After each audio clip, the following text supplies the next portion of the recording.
Hi hello అండి, welcome back to our YouTube channel. ఈరోజు వచ్చేసి డే 19 50 డేస్ ఛాలెంజ్లో. అండ్ టుడే టాపిక్ వచ్చేసి మనకు ఎలా చదివితే గుర్తుంటుంది అనే దాని గురించి నేను చెప్తానండి వీడియోలో వచ్చేసి. సో మనకు చదివింది గుర్తుండాలంటే నేను కొన్ని టెక్నిక్స్ చెప్తానండి. సో నేను అవే ఫాలో అవుతాను, మీకు చెప్తాను. అండ్ ఇక్కడ నేను పాలిటీ క్లాసెస్ వింటానండి. First of all first classes విన్న తర్వాతనే బుక్లో చదువుతాను, అంటే బుక్లో క్లాసెస్ వినుకుంటూ బుక్ చూస్తాను. అండ్ తర్వాత నెక్స్ట్ కీ పాయింట్స్తోని షార్ట్ నోట్స్ చేసుకుంటానండి. బట్ క్లాస్ నోట్సే అది మా పాప చింపేసిందండి. సో నేను ఇప్పుడే ఏం చేసుకోవాలనుకోవట్లేదు. సో ఒకసారి రీజన్ అయినాక చేద్దామని అనుకుంటున్నాను. చాలామంది స్టూడెంట్స్ అయినా ఆస్పిరెంట్స్ అయినా ఒకే సమస్యతో బాధపడుతుంటారు. అదే చదివింది గుర్తుండట్లేదు అనే, అంటే 2 days బ్యాక్ చదివింది ఈరోజు మళ్ళీ చూస్తుంటే మళ్ళీ కొత్త టాపిక్ లాగా అనిపిస్తుంది. సో నేను దానికి కొన్ని సొల్యూషన్స్ చెప్తాను. అలా కావడానికి గల కారణాలు ఏంటంటే, సో సమస్య మీ మెమరీలో కాదు, మీకు గుర్తుండడం అనే దాంట్లో కాదు.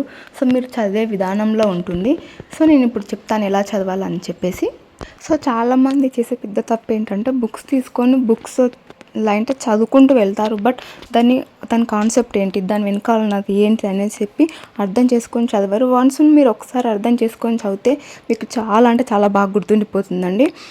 ఎగ్జాంపుల్ చెప్తున్నాను, మనకు మన ఇంటి అడ్రస్ ఎలా గుర్తుంటుందండి. సో మనం మన ఇంటి అడ్రస్ని బట్టి పట్టాం కదా, సో మనం అర్థం చేసుకుంటాం. అలాగే ఏదైనా సరే బట్టి పట్టకండి, అర్థం చేసుకొని చదవండి. దాని కాన్సెప్ట్ ఏంటని ఒకసారి అంటే బయటికి లౌడ్గా అంటే మాట్లాడుతూ చదవండి. ముంగల ఎవరైనా ఉన్నట్టు ఊహించుకొని ఎక్స్ప్లెయిన్ చేయండి వాళ్ళకు, మీ ముంగల ఉన్నట్టు. సో అలా చేస్తే డెఫినెట్గా గుర్తుంటుందండి. ఎందుకంటే నేను రీసెంట్గా డెమో క్లాస్ కూడా ఇచ్చానని చెప్పాను కదా, నేను దానికి ఆ డెమో క్లాస్కి 2 టాపిక్స్కి ప్రిపేర్ అయ్యాను. సో నేను అర్థం చేసుకొని ప్రిపేర్ అయ్యాను. నేనైతే క్లాస్ మాత్రం నాకైతే చాలా అంటే చాలా బాగా చెప్పాను, పిల్లలకు కూడా నచ్చింది. అండ్ నాకు ఇప్పటికీ ఆ టాపిక్ ఇంకా గుర్తుందండి.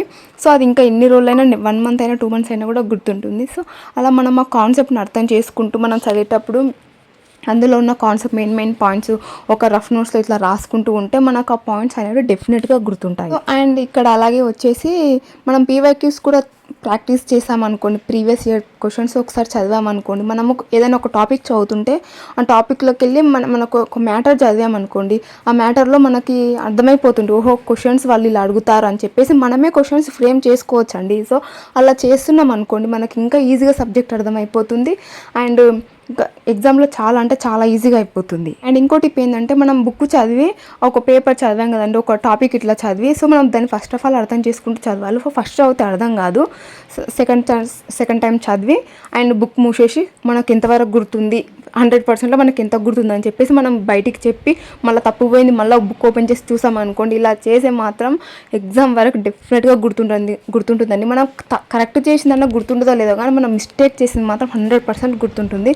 సో ఇది నాకు చాలా ఎక్స్పీరియన్స్ ఉందండి.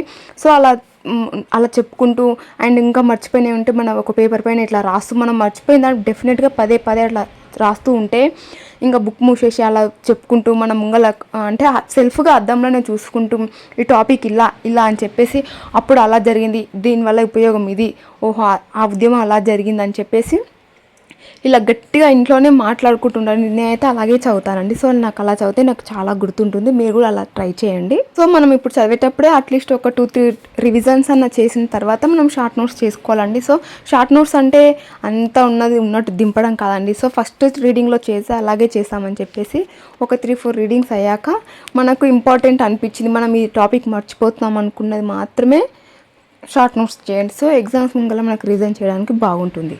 సో ఇంకా ఏంటంటే రివిజన్స్ ఎలా చేయాలంటే, మనం ఈరోజు ఒక టాపిక్ చదివామనుకోండి, ఈరోజు చదివిన టాపిక్ని రేపు ఫస్ట్ ఆఫ్ ఆల్ రేపు ఇంకో కొత్త టాపిక్ చదవకన్నా ముందుకే ఈరోజు చదివిన టాపిక్ని రేపు ఒక 10 minutes అన్న రివిజన్ చేయాలి. సో రేపు రివిజన్ చేశాక ఒక 4-5 days అయ్యాక మళ్ళీ ఇంకొక రివిజన్ చేయాలి. మళ్ళీ ఒక 15 days తర్వాత 10 days తర్వాత మళ్ళీ ఇంకొకసారి రివిజన్, అండ్ 1 month లోపల ఇంకొక రివిజన్. సో ఇలాగ మనం చదివింది ఇట్లా చదువుకుంటూ వెళ్తే మనకు ఫస్ట్ టైం కంటే టైం ఎక్కువ పడుతుంది, బట్ సెకండ్ రీడింగ్కి టైం తక్కువ పడుతుంది కదండి. సో ఇలాగ మనము ఒక టాపిక్ని నెలలో 4-5 times రివిజన్ చేసామంటే మళ్ళీ మనకు ఇంకా రివిజన్కి ఇంకా మళ్ళీ ఎక్కువ టైము పట్టదు కదండి. సో ఇలాగే అండి, ఈరోజు చదివిన టాపిక్ని ఒక 4-5 days తర్వాత మళ్ళీ చదవడం, బట్ ఈరోజు చదివిన టాపిక్ని రేపు మాత్రం డెఫినెట్గా చదవాలి. అండ్ 4-5 days తర్వాత ఇంకొకసారి, అండ్ 10 daysకి 15 daysకి ఒకసారి, అండ్ 1 month లోపల ఇంకొకసారి. ఇలా చదివితే మనకు డెఫినెట్గా గుర్తుంటుందండి. అండ్ ఒక 2-3 times రివిజన్ చేసిన తర్వాత ఎంసీక్యూస్ మాత్రం ఖచ్చితంగా సాల్వ్ చేయండి. ఒక చాప్టర్ అయిపోయిందంటే దానికి సంబంధించిన ఎంసీక్యూస్ సాల్వ్ చేయండి. సాల్వ్ చేయకపోతే ఇది ఎందుకు సాల్వ్ చేయలేదు, దీని వెనుక ఏంది, ఇది నేను ఎందుకు చేయలేదు అని మీలో మీరే క్వశ్చన్ మార్క్ వేసుకొని సో అప్పుడు ఇంకా మనం ఆన్సర్ చేయండి మనకి ఇంకా డెఫినెట్గా ఎక్కువ గుర్తుంటుంది ఆన్సర్ చేసిన దానికంటే. సో ఇలాగ ప్రాక్టీస్ చేయండి. ఇలా చదువుకుంటూ వెళ్ళండి. సో డే 1లోనే మనకు మొత్తం నేర్చేసుకోలేమండి. సో అలాగే కంటిన్యూ చేసుకుంటూ చదవండి. అండ్ ఇక్కడ నెక్స్ట్ వచ్చేసి నోటిఫికేషన్స్ కూడా వస్తున్నాయి. సో నాకైతే చాలా టెన్షన్గా ఉందండి.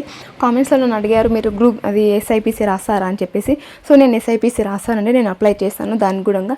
కాకపోతే నాకు కొంచెం అక్కడ ఈవెంట్స్ దగ్గర కొంచెం ప్రాబ్లం అండి. సో నాకు రీసెంట్గా నాకు ఒక సర్జరీ అయింది. సో అందుకని నాకు అంటే అయిన ప్లస్ నాకు సి సెక్షన్ అయింది కదండి. సో నాకు ఆ ఈవెంట్స్లో లాంగ్ జంప్ చేయాలంటేనే కొంచెం భయం అవుతుంది. సో ఎవరైనా ఇంతకుముందుకు ఎవరైనా ఇలా ఈవెంట్స్కి అంటే సి సెక్షన్స్ అయిన వాళ్ళు ఈవెంట్స్కి ఎవరైనా వెళ్ళి ఉంటే ఏం ప్రాబ్లం కాదా అని చెప్పేసి నాకు కింద కామెంట్ సెక్షన్లో చేయండి. సో నేను ఎస్ఐపిసికి మెయిన్గా ఈవెంట్స్కి నాకు కొంచెం భయం అవుతుందండి. లాంగ్ జంప్, రన్నింగ్ ఇవన్నీ చేశాను, బట్ కొంచెం లాంగ్ జంప్కే దూకాలి కదండి. సో అందుకే నాకు కొంచెం భయం వేస్తుంది.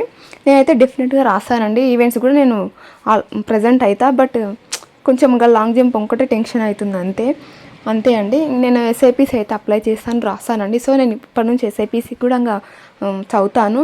నాతో సిలబస్ ప్రింట్ లేదు, సిలబస్ ప్రింట్ తెచ్చుకొని చదువుతాను. గ్రూప్స్ అయితే ఉంది కానీ అండ్ నాకు ఇప్పటి నుంచే టెన్షన్ వచ్చేస్తుందండి. అసలుకి పోలీస్ నోటిఫికేషన్ వచ్చింది, ఇంకొక 3-4 మంత్స్లో దీన్ని కూడా ప్రిలిమ్స్ కండక్ట్ చేస్తారు. ప్రిలిమ్స్ పెద్దగా ఏం కాదండి, ఒక 40% మార్క్స్ తెచ్చుకుంటే సరిపోతుంది, ప్రిలిమ్స్కి క్వాలిఫై అవుతాం. బట్ ఈవెంట్స్ దగ్గర నాకు కొంచెం భయం అవుతుంది. అండ్ ఇక్కడ వచ్చేసి ఇంకా గ్రూప్స్ నోటిఫికేషన్ వస్తుంది ఏమన్నా టెన్షన్ అవుతుంది. సో ఇప్పటి వరకు సిలబసే కంప్లీట్ కాలేదు అని కొంచెం టెన్షన్ అవుతుందండి. ఇప్పటి నుంచి నేను కొంచెం హవర్స్ ఎక్కువ స్టడీ పెంచాలి. అండ్ వీడియోస్ కూడా ఇంకా టైం ఉంటేనే పోస్ట్ చేస్తానండి. సో అంటే నాకు వీడియో ఎడిటింగ్కి ఎక్కువ ఏం టైం పట్టదు, ఒక 10 to 15 minutes అంతే. సో నేను ఖాళీగా కూర్చున్నప్పుడు కూడా నేను చేసుకోవచ్చు, ఇంకా అంతే అండి. అండ్ ఇక్కడ వచ్చేసి మా పాప అయితే చాలా అంటే చాలా డిస్టర్బ్ చేస్తుంది. అసలు తను పక్కన కూర్చొని అస్సలు ఆడుకోవట్లేదు. మా ఇంట్లో ఒక ఫోన్ ఉందండి. సో అది మా మామయ్య ఈరోజు తీసుకెళ్ళలేరు. సో ఇంటి దగ్గరనే వెళ్ళిపోయాడు ఆఫీస్కి. సో అందుకే ఇక్కడ తను ఆ ఫోన్ పెట్టియమని అడుగుతుంది. ఫోన్ చూస్తే అడుగుతుంది, ఫోన్ లేకపోతే ఏం అడగదు. సో నేను ఇక్కడ అస్సలు చదువుకోనియట్లేదు. నన్ను పడుకోబెట్టుకో అని నా మీద వచ్చి ఇలా పడుకుంటుంది. సో ఇలాగే ఉంటుందండి కిడ్స్ ఉంటే. అందుకే ఏదైనా సాధించాలంటే బిఫోర్ మ్యారేజ్ చేయండి. సో బిఫోర్ మ్యారేజ్ అంటే ఈ నోటిఫికేషన్స్ ఎప్పుడు వస్తాయో కూడా తెలీదు. సో ఇంకా అలా గడిచిపోతుంటాయి అంతే. ఇంకా సో మన రాతలో ఏది ఉంటే అదే జరిగిపోతుంటుంది. అండ్ మీరైతే ప్రిపరేషన్ మాత్రం అస్సలు కాపోవద్దు, నెగ్లెక్ట్ చేయొద్దు, టైం మాత్రం అస్సలు మిస్యూజ్ చేసుకోకండి.